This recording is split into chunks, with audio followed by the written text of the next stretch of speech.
ভালো আছেন? Hello viewers, আপনারা কেমন আছেন? আশা করি ভালো আছেন। সবাই বলতেছে মালয়েশিয়া খুলে গেছে বা মেডিকেল করার জন্য মরিয়া হয়ে উঠছে বা পাসপোর্ট জমা দিয়ে দিচ্ছে। আসলে কতটুকু? আসলে এখন পর্যন্ত খুলে নাই। আমাদের দেশের সরকার বা মালয়েশিয়ান সরকারের পক্ষ থেকে ওপেনিং হয় নাই। তো কিছুটা দিন অপেক্ষা করুন, খোলার সম্ভাবনা আছে। আমি এখন আলোচনা করব হচ্ছে মালয়েশিয়া যাবেন তো আপনার যাওয়ার পূর্ব প্রস্তুতি নিয়ে। তো আসলে আপনারা প্রথমে জেনে রাখবেন যে মালয়েশিয়া যে যেতে হলে আপনার মালয়েশিয়া যেতে হলে FWCMS এর মাধ্যমে আপনার নিবন্ধিত যে লাইসেন্সগুলো আছে তারাই কেবল পাঠাতে পারবে। অর্থাৎ ওনারা 100 বা 200 লাইসেন্সকে অথরাইজ করে দিবে, অনুমোদন দিয়ে দিবে, তারাই পাঠাতে পারবে।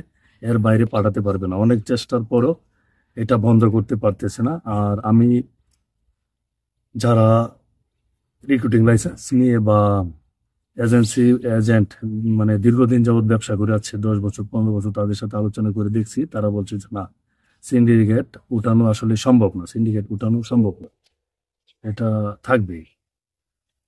তো FWCMS এটার যে ফুল মিনিংসটা কি? এটা হচ্ছে আপনার foreign worker centralise management system. এর মাধ্যমে মানে বিদেশি কর্মীরা যেতে পারবে, এর বাইরে যাওয়ার কোনো সুযোগ নাই ওয়ার্ক পারমিট নিয়ে বা কাজের বিষয়।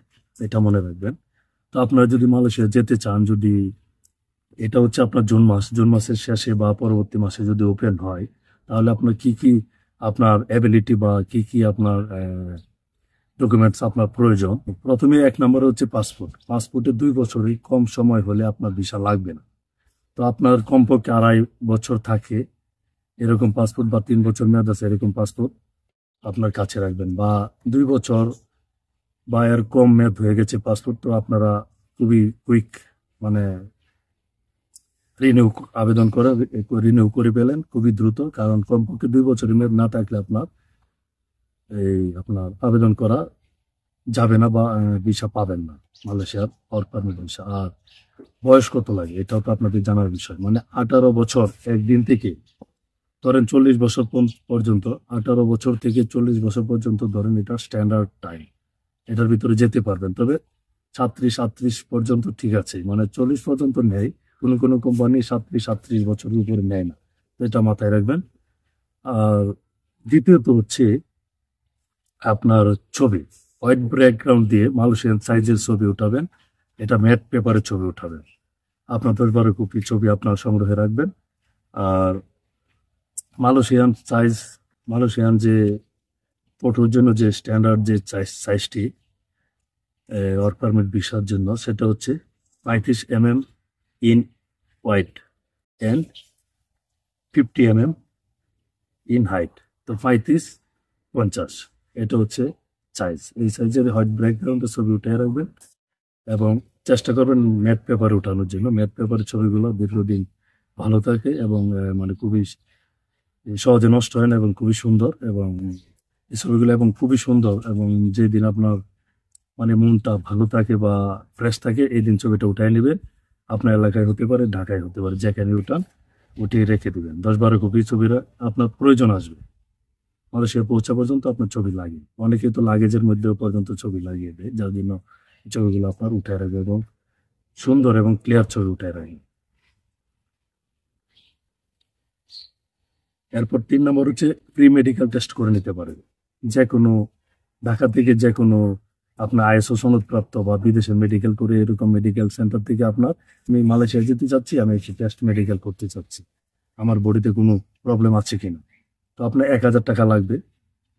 হ্যাঁ, তো আপনার এর বেশি নেওয়ার কথা না। আপনি একটি টেস্ট মেডিকেল করে কনফার্ম হয়ে নেবেন যে আপনার মেডিকেলে কোনো প্রবলেম নাই। এতে আপনার কাজগুলো সহজ হয়ে যাবে। তো আপনার যেহেতু মালয়েশিয়া যাবেন, তো যখন ওপেন হবে তখন আপনারা মালয়েশিয়া যেতে যে টাকাটা লাগবে, এজেন্সির সাথে কথা বলে এই টাকাটা আপনি রেডি রাখবেন। কারণ টাকা আপনার পাইরের সময় টাকা দিতে না পারলে আপনার পাইর দিবে না।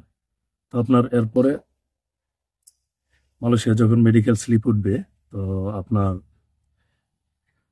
মেডিকেল টপ আপের মাধ্যমে পেমেন্ট করে স্লিপ উঠাবে। উঠালে পরে আপনার মেডিকেল করতে হবে। মেডিকেল করার পর যখন আপনার অনলাইনে চেক করতে পারবেন যে মেডিকেল ফিট হয়ে গেছে, তো যখন আপনার মেডিকেল ফিট হয়ে যাবেন তখন আপনার বিএমইটি রেজিস্ট্রেশন করে ফেলবেন। বিএমইটি রেজিস্ট্রেশন করার পরে আপনি সাথে সাথে আপনার বিএমইটি ম্যান পাওয়ার অফিসে ফিঙ্গার দিতে পারবেন। তো এখানে ফিঙ্গার দিয়ে রাখবেন, বিএমইটি ফিঙ্গার যেটাকে বলে এটা। আর একটা হচ্ছে আপনার এরপর আপনার পিডিও ট্রেনিং, 3 দিনের ট্রেনিং করে ফেলবেন। তো ট্রেনিং সার্টিফিকেটটি যখন আপনার হাতে থাকবে তখন আপনার ভিসা হওয়ার পরে সাথে সাথে তারা ম্যান পাওয়ার করে ফেলতে পারেন। ম্যান পাওয়ার করে ফেললে আপনার খুবই দ্রুত আপনার ফ্লাইটে বা বিমান উঠতে পারবেন। তো আপনার স্বপ্নের গন্তব্য মালয়েশিয়া যেতে পারবেন। তো মালয়েশিয়া যখন মেডিকেল শুরু হবে বা সরকারি তরফ থেকে ওপেন হয়ে যাবে তখন আমি অবশ্যই আমার চ্যানেলের মাধ্যমে আমি আপনাদের জানিয়ে দেওয়ার চেষ্টা করবো সাথে সাথে। তো আপনাদের সকলের সুস্বাস্থ্য এবং নিরাপদ জীবন কামনা করে আমি আজিজ আজিজ ব্লগস থেকে আজকের মতো এখানেই বিদায় নিলাম। পরবর্তী ভিডিওতে আবারও দেখা হবে। তো সকলে ভালো থাকবেন। টাটা।